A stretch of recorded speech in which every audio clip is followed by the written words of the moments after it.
इस सेशन में शरीर में गति जो हमारा पाठ चल रहा है इसको आगे चलाते हैं और आज जो बात करते हैं वो है जंतुओं की चाल। बच्चों, अब तक हम लोगों ने जो शरीर में गति है ये पढ़ा, इसके बारे में पढ़ रहे हैं, क्या पढ़ रहे हैं बताइए कि कैसे हम अभी तक हमने जो पढ़ा है उसमें देखा है कि कैसे हम मनुष्य अपने शरीर में एक गति करते हैं, ये पढ़ा है। और ये गति हमारे किसकी सहायता से हो रही है बताइए? हड्डियां है ना, फिर संधियां और उसके बाद पेशी, ये सब मिलके तब हम एक गति कर पाते हैं। जो हड्डियों में एक संधि होती है तब वो दो हड्डियां आपस में जुड़ती हैं, फिर उसके ऊपर जो पेशी होती है तो उसमें जब संकुचन, हमने इससे पहले वाले सेशन में सीखा था ना कि जब ये यहाँ पे ये संकुचित हो रही है तो दूसरा जो पार्ट होता है वो खिंचती है। और इस प्रकार जब हम इसको हमें आगे चलाना होता है, मूव करना होता है, तो हम फिर क्या होता है, अब नीचे की संकुचित होती है, ऊपर की खिंचती है। तो हमने इस प्रकार देखा हमारी गति होती है। पढ़ा तो ये समझ में आया? Very good. अब जो आज का सेशन है हमारा, इसमें हम बात करने जा रहे हैं जंतुओं की चाल की। तो इस चाल मीन्स उनमें गति, जो जंतु एक स्थान से दूसरे स्थान पर जा रहे हैं।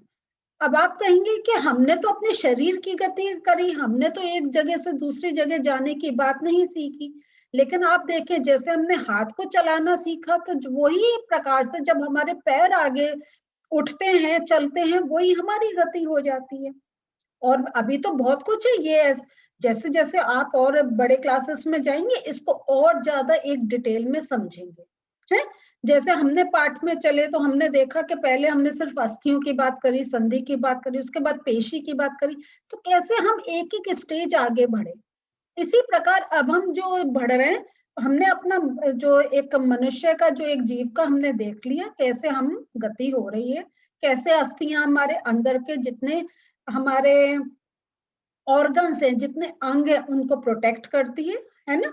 ये हमने देखा था कि जैसे जो अचल जो थी हमारी, उसमें हमने देखा कि वो जो अचल संधियां थी कि वो बोन्स तो ज्वाइन हो रही थी, हड्डियां तो ज्वाइन हो रही थी, लेकिन उनमें कोई मूवमेंट नहीं था। ये हमारा हो गया। अब अगर हम बात कर रहे हैं जंतुओं की चाल की, तो उसमें हम कौन कौन से जंतु पढ़ने वाले हैं वो देखते हैं और उनकी चाल। और ये जो मैं रिवीजन कर रही हूँ उसका एक आप देखेंगे कहीं ना कहीं इसमें कनेक्शन मिलेगा। वो जैसे जैसे चलेंगे आप खुद समझेंगे ये मैंने इतना रिवाइज क्यों करा। तो चलिए आज का सेशन स्टार्ट करते हैं। और सबसे पहले क्या करना है, जल्दी से बुक खोल लीजिए और अपने हाथ में पेंसिल रख लीजिए, क्योंकि अब आज हम बड़े इंटरेस्टिंग चीजें पढ़ने जा रहे हैं। तो जल्दी से बुक खोलिए अपनी। बच्चों रेडी, स्टार्ट करें? चलिए, तो जंतुओं की चाल में सबसे पहले आज हम बात करने जा रहे हैं केचुए की। केचुआ कैसे चलता है, ठीक है? और आप देखते हैं, देखिए केचुआ मार्क करो, मेरा क्रियाकलाप भी मार्क हो गया हाथ के हाथ। अब ये क्रियाकलाप जब हम आपको यही कहते हैं कि साइंस में जब तक हम कुछ ना कुछ करके नहीं देखेंगे हमें समझ में नहीं आएगा। और अगर हम कहें जब हम ये सब होता देखते हैं, कंफर्म हो जाता है, तभी हम कहते हैं ये वैज्ञानिक रूप से एक चीज प्रूव्ड है और इसमें हम कह रहे कोई हमारी अपनी सोच नहीं है, ये एक्चुअल हो रहा है।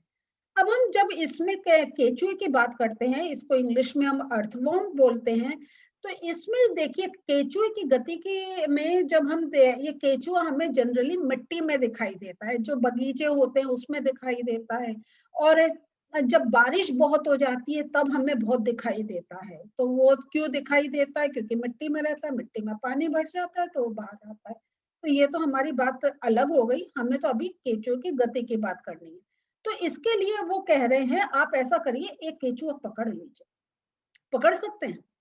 चलिए, अगर पकड़ सकते हैं जरूर ट्राई करिएगा, नहीं पकड़ सकते, अगर देखने में अच्छा नहीं लगता तो हम जैसे समझा रहे हैं वैसे आप समझिए। तो उसको पकड़ के आप क्या करें, एक कोई पेपर ले लीजिए और उसमें स्याही थोड़ी सी लगा दीजिए और उसको पेपर पर रखिए। और फिर आप देखिए वो कैसे मूव कर रहा है। और अगर आपको पकड़ना भी नहीं है ना, तो आप एक काम ये भी कर सकते हैं, एक पेपर लीजिए, न्यूज़पेपर ले लीजिए और उसमें थोड़ी इंक बिच डाल दीजिए, कुछ कर दीजिए, क्योंकि हम इंक इसलिए कह रहे हैं क्योंकि जब वो चलेगा ना तो उसकी वो इंक इधर-उधर होगी। तब आप उससे पहचान सकते हैं कि इसकी गति कैसे हो रही है। और अगर आपको पकड़ना नहीं है, आप उसको ना ऐसे नीचे जो ये केचुआ चल रहा है, ठीक है? और आप उसके ऐसे पेपर रख दीजिए, तो वो अपने आप पेपर पे आ जाएगा। तो अगर मौका है जरूर ट्राई करिएगा इस चीज को। तो फिर आप उस पर रखे, उसकी जो जैसे मूवमेंट हो रहा है उसको आप देखिए। फिर इसके बाद आप इसको एक कांच की पट्टी पर, किसी एक कांच या टाइल पर, उस पर आपके मतलब हम चाहते हैं कोई एक चिकनी सरफेस हो, उस पर आप उसको रखिए और फिर देखिए आप उसका मूवमेंट कैसा हो रहा है। तो आप क्या देखेंगे कि जब वो पेपर पर चल रहा है, जब वो एक चिकनी जगह चल रहा है, तो उसकी क्या गति में कुछ एक डिफरेंस दिखाई दे रहा है या वो एक साथ चल रहा है? तो आप इसको ऐसे सोच लीजिए, एक आप सरफेस आपका पूरा एक बहुत अच्छी सड़क है उस पर चल रहे हैं, एक थोड़ी सी आपकी कच्ची मिट्टी वाली है, थोड़ी सी उबड़ खाबड़ है, उस पर चल रहे हैं। तो क्या होगा, दोनों में आपकी गति सेम रहेगी, एक सी रहेगी? एक सी रहेगी? नहीं, अलग होगी ना, है ना? तो इसमें भी हम देखेंगे कि दोनों में उसका जो मूवमेंट हो रहा है, जो गति हो रही है, उसमें हमें थोड़ा-सा फ़र्क दिखाई देगा। तो इसमें आप क्या सोचते हैं, किसमें वो आसानी से चलेगा? उसको चिकनी सरफेस पे या उसका वो रहेगा जब वो कि हमने मिट्टी या उसको पेपर पे रखा? बताएँ, थोड़ा-सा गेस कर सकते हैं? सोचिए। हाँ, वो जो मिट्टी, पेपर उस पे ज़्यादा अच्छी तरीके से चलेगा, चिकनी पर नहीं इतना अच्छी तरीके से चल पाएगा। तो ये क्योंकि ये मैं इसका उत्तर इसलिए दे रही हूँ कि अगर आप नहीं सोच पाए क्या है, क्योंकि अभी हमने आगे केंचुओं का ज़्यादा नहीं मालूम है, तो अभी हो सकता है हमें समझने में थोड़ा एकदम ऐसे गैस नहीं कर पाए। लेकिन अब जो हम कह रहे हैं, तो ये जो गति में डिफरेंस है, तो क्यों ये मिट्टी में बड़ा आराम से चल रहा है, उसका क्या रीज़न है? तो अगर हम केचुए का, उसके शरीर का एक अगर स्ट्रक्चर देखें, उसका एक वो समझे, तो उसका क्या होता है, उसका जो शरीर होता है, एक सिरे को दूसरे से सटाकर रखे हुए अनेक वो छल्लों से बना होता है। तो अगर आप केचुआ देखें, मैं अभी थोड़ी देर में आपको उसकी फोटो भी दिखाऊंगी, तो यहाँ पे आप देखें तो इसमें इतना ज्यादा क्लियर नहीं है, मैं हमेशा आपको थोड़े से अपनी स्लाइड्स की हेल्प से समझाती हूँ, तो दिखाऊंगी। तो वो जो उसका जो ये है, वो जो इसका अगर हम देखें उसका शरीर, वो देखें तो वो कुछ छल्लों से बना होता है। और ये जो छल्ले होते हैं, ये आपस में एक दूसरे से सटे हुए होते हैं।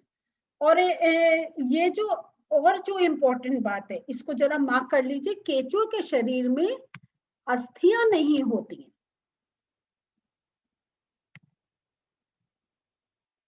इस बात का ध्यान रखें। अभी हमने क्या पढ़ा था, मनुष्य में हमने अस्थियों के बारे में, हड्डियों के बारे में पढ़ा था, लेकिन केंचुओं का शरीर इसलिए कहा है कि अगर आपको हिम्मत है आप पकड़ के देखें, आपको एक हार्ड नहीं मिलेगा। जो हमने देखा ना, अपने यहाँ टच करके देखा था, हमें ठोस दिखाई दे रहा था, इसमें कुछ भी नहीं है। उसका पूरा जो शरीर है वो किससे बना है, वो पेशियों से बना है। और इसके शरीर के जो इसका गति हो रही है, वो शरीर उसका घटता है और बढ़ता है, इसकी सहायता से वो चलता है। तो ये शरीर कैसे चलता है, मैं आपको अपनी स्लाइड से थोड़ा समझाना चाहती हूँ। जरा मैं दिखाती हूँ अभी आपको। तो बच्चों, आप मैं जो आपकी बुक में का है उसी को मैं यहाँ पे पिक्चर की हेल्प से समझाना चाह रही हूँ।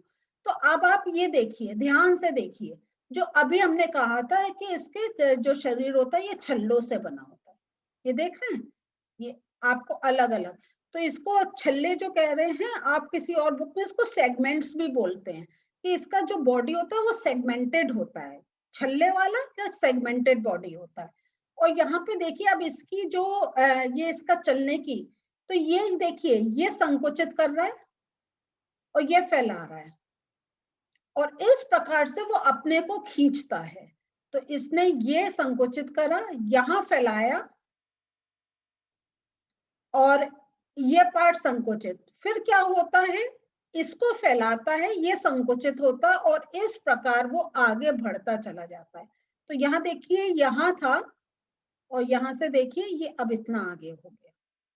तो जो अभी हमने इसलिए रिवीजन करा था, जो हमने मसल्स का देखा था ना मूवमेंट का, तो ये संकुचित होती है, ये फैलती है और ऐसे हमारा मूवमेंट होता है ना, ये मूवमेंट होता है। तो ये जो केचुआ होता है ये भी ऐसे अपना संकुचित करा, थोड़ा सा पार्ट अपना फैलाया और फिर क्या होता है, जब ये पार्ट फैलाएगा तो ये आगे हो गया और ये संकुचित हो गया। फिर ये संकुचित हुआ तो ये जो फैला पार्ट था ये संकुच ये मतलब एक कॉन्ट्रैक्शन और ये इसका ऐसे चलता रहता है। एक पार्ट संकुचित होगा, एक फैलेगा, फिर ये संकुचित होगा, ये फैलेगा और ऐसे इसकी आगे शरीर बढ़ता चला जाता है। तो ये जो अगर हम कहें तो इसके शरीर के घटने या बढ़ने में ये जो पेशियां होती हैं इसके शरीर के घटने और बढ़ने में ये सहायता करती हैं और इस प्रकार पेशियां जब सिकुड़ती और फैलती हैं उसमें गति होती है। तो बच्चों ये आप लोगों ने देखा, तो यहाँ पे ये जो आपको समझा रखा था मैंने पिक्चर की हेल्प से आपको समझाया।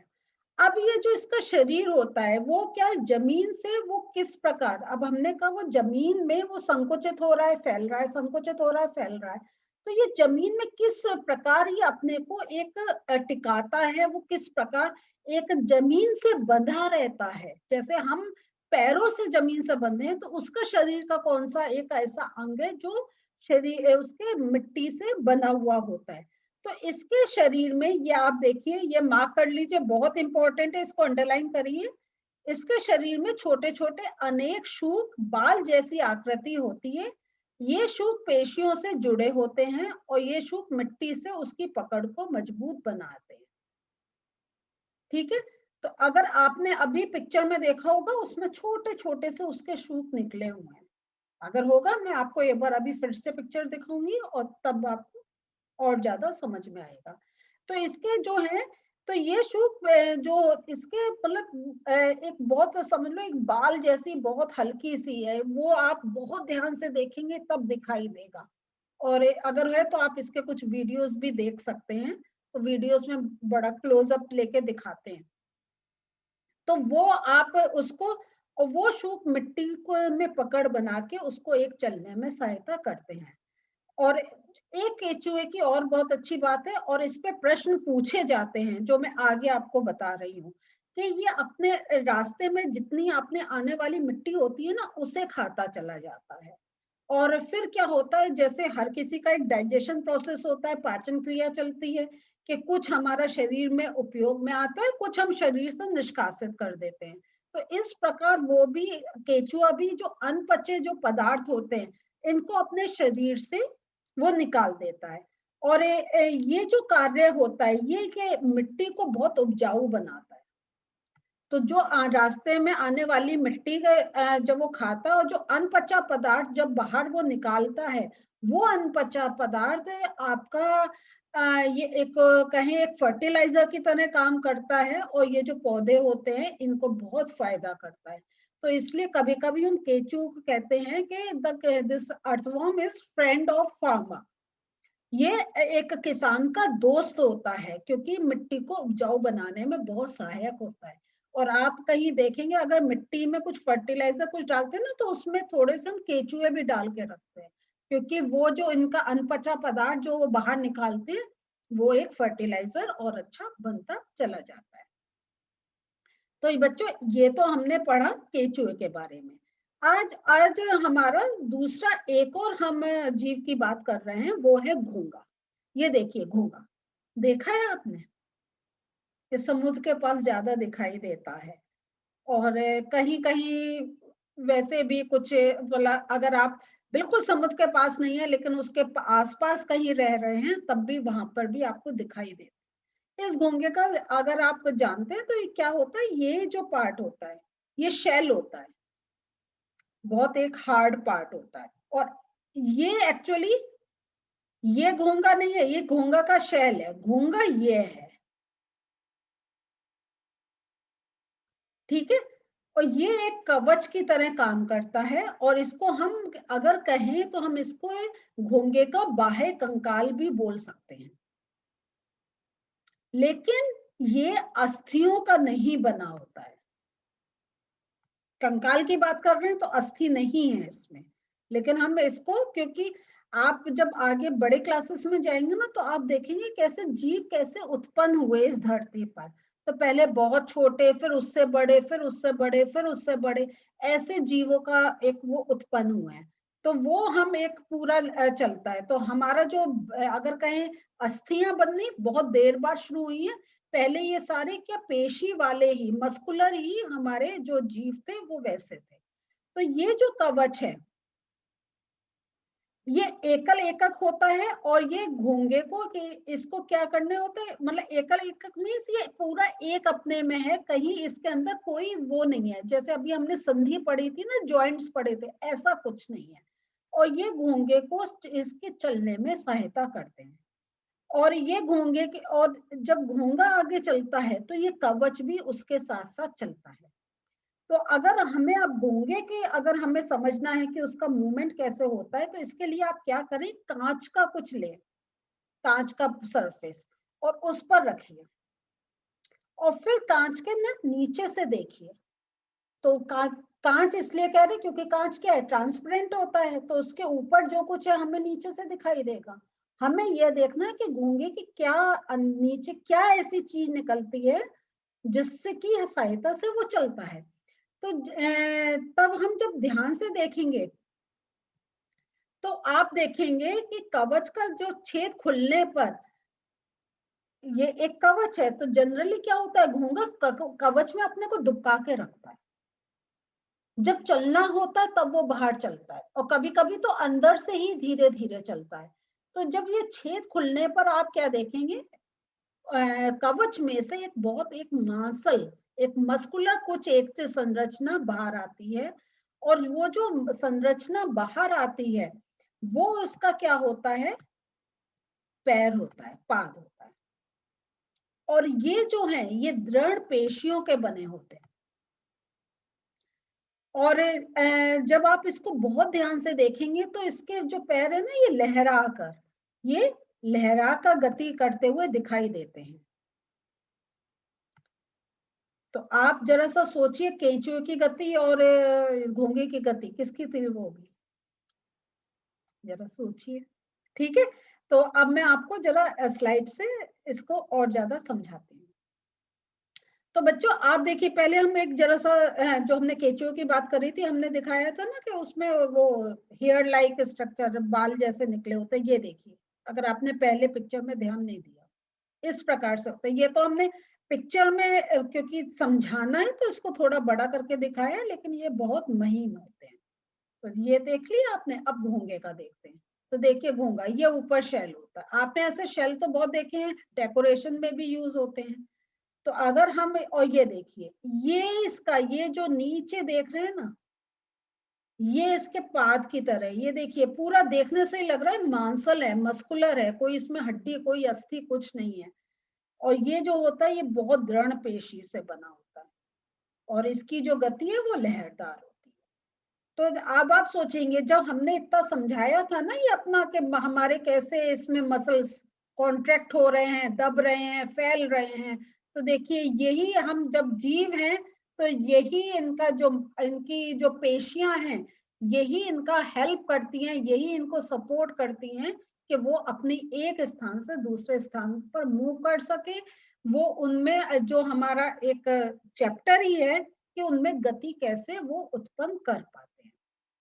तो आज बच्चों हम लोगों ने जो पढ़ा उसमें हमने केचुआ और घोंगा इनका देखा कि वो किस प्रकार गति करते हैं, और इनमें कोई अस्थि नहीं है। ये मांसल एक स्ट्रक्चर होते हैं, और मांसल स्ट्रक्चर में कहीं छोटे से वो निकल आए हैं, क्या कहते हैं, जो छोटे छोटे हेयर लाइक स्ट्रक्चर, जो बिल्कुल बाल जैसे रेशे होते हैं, जो जिसकी सहायता से केचुआ चलता है। और जो घोंगा है उसमें थोड़ी सी हार्ड वो मसल्स होती हैं, पेशियां होती हैं, जो जमीन में पकड़ बनाती हैं और घोंगे को चलने में एक सहायता करती हैं। तो ये आज हमने 2 जीव देखे। अभी हमारे और सेशंस होंगे जिसमें और जीव कैसे चलते हैं, क्या उनकी संरचनाएं हैं जो उनको चलने में सहायता करती है, उनके बारे में समझेंगे। तो बच्चों, आप लोगों को सामने चैप्टर भी है, स्लाइड्स भी दिखा रही हूँ। जहां आपको लगता है कि ये चीज हमारे फायदे वाली है, आप वीडियो पॉज करें। वो या तो जैसे अभी आपको पिक्चर अच्छी तरीके से देखनी है, आप वीडियो पॉज करके आप वो पिक्चर देख सकते हैं, और इम्पोर्टेंट पॉइंट्स वो भी आप अपनी कॉपी में नोट कर सकते हैं। अगले सेशन में और थोड़े जीव की बात करेंगे, उनमें कैसे गति होती है। तैयार रहिए। बाय।